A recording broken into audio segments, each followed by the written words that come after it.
Bismillahirrahmanirrahim. Assalamualaikum warahmatullahi wabarakatuh. Perkenalkan, saya Sulistanisih dari Prodi Sistem Informasi. Saya di sini akan menjelaskan atau mereview materi dari pertemuan ke-7 sampai pertemuan ke-14. Langsung saja, materi yang pertama yaitu database dan manajemen informasi.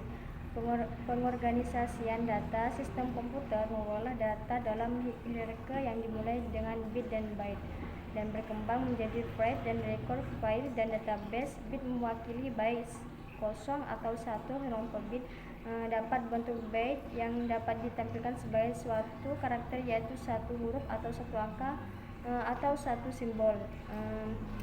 Beberapa byte dapat membentuk file lingkungan. File tradisional berpotensi menimbulkan masalah-masalah seperti data redundancy, program data dependency, dan lack of flexibility for security, lack of data sharing, and availability. Pendekatan database ke manajemen data. Database adalah sekumpulan data yang mempunyai struktur terorganisasi secara efisien. Database mempunyai mekanisme untuk mengendalikan data yang diduplikat. Database Management System atau yang disingkat dengan DBMS adalah perangkat lunak yang dirancang khusus untuk mengelola database secara efisien. DBMS memecahkan masalah pada lingkungan file. Tradisional DBMS mungkin tidak dapat menghilangkan seluruh redundansi data, tetapi definition yang menentukan struktur database.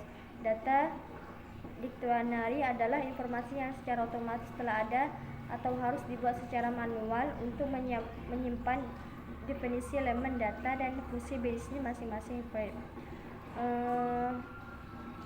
Materi sistem pendukung keputusan ada 3 jenis, yaitu keputusan structured division adalah keputusan yang berulang-ulang dan rutin. Yang kedua, unstructured decision adalah keputusan yang masih harus memberikan penilaian dan evaluasi. Yang ketiga, semi-structured division sebagai besar keputusan bisnis bersifat semi-struktur yang membutuhkan kombinasi antara prosedur solusi standar. Yang kedua, proses pengembalian keputusan intelijen terdiri dari aktivitas mendefinisikan masalah desain.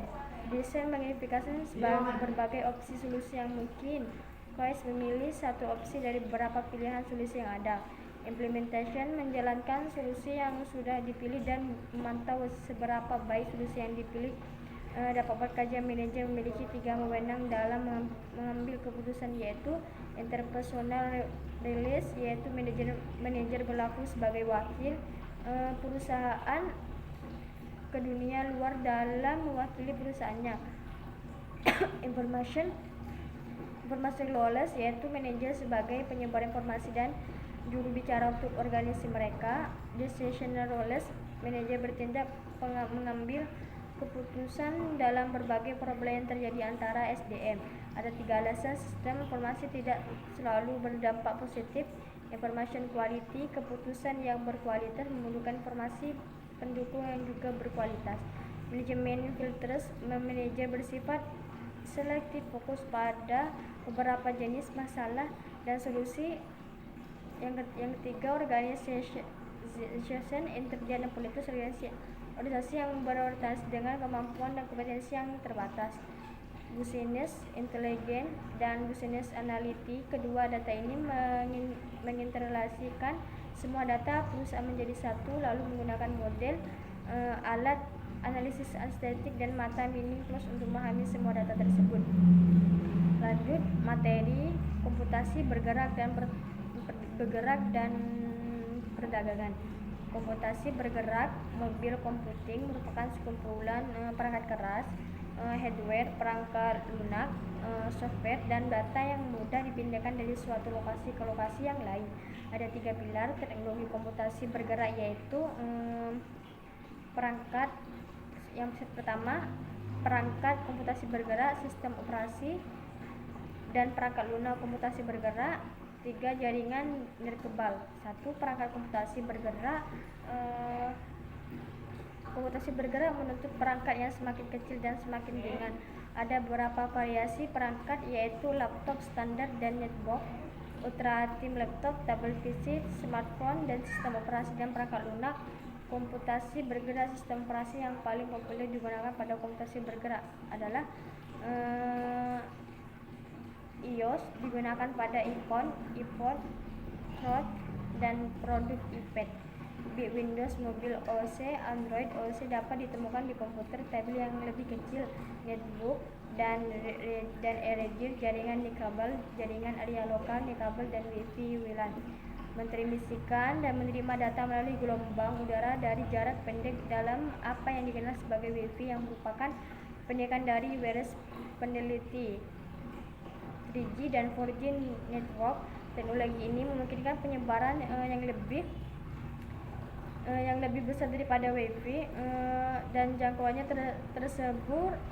tersebar luas. Akses sangat baik di seluruh wilayah dan tergantung pada operatornya, mungkin kuat di seluruh wilayah atau di seluruh negeri. MPS, mobile banking, adalah transaksi perbankan dan kegiatan lainnya yang terakhir menggunakan perangkat seluler. Mobile banking digunakan untuk transfer dana, layanan pelanggan melalui seluler, dan sebagainya. Yang kelima, belanja hiburan dan iklan bergerak. Belanja bergerak misalnya pelanggan menggunakan smartphone di situs seperti Target.com, Amazon.com, atau Boy.com. Hiburan bergerak mobil, entertainment berkembang di perangkat nirkabel. Paling terkenal adalah musik, film, video permainan, hiburan atau olahraga. Pengguna seluler juga dapat mengakses musik dari situs streaming digital seperti Pandora.com dan Pornhub.com. Games bergerak dengan kehadiran smartphone. Menggunakan potensial untuk mobile game ternyata jauh lebih besar dari pasar untuk platform lain tersebut, PlayStation dan Xbox. Lanjut, materi hak kekayaan intelektual. Hak kekayaan intelektual HKI atau Intellectual Property Rights IPR adalah hak yang timbul bagi hasil oleh pikir yang menghasilkan suatu produk atau proses yang berguna untuk manusia. Ada beberapa jenis hak kekayaan intelektual yang sering menimbulkan isu etika bahkan sengketa dalam bidang teknologi informasi. Hak cipta adalah hak eksklusif pencipta yang timbul secara otomatis berdasarkan prinsip deklarasi setelah suatu ciptaan diwujudkan dalam wujud nyata tanpa mengurangi pembatasan sesuai dengan ketentuan peraturan perundang-undangan. Hak merek. Hak atas merek adalah hak eksklusif yang diberikan oleh negara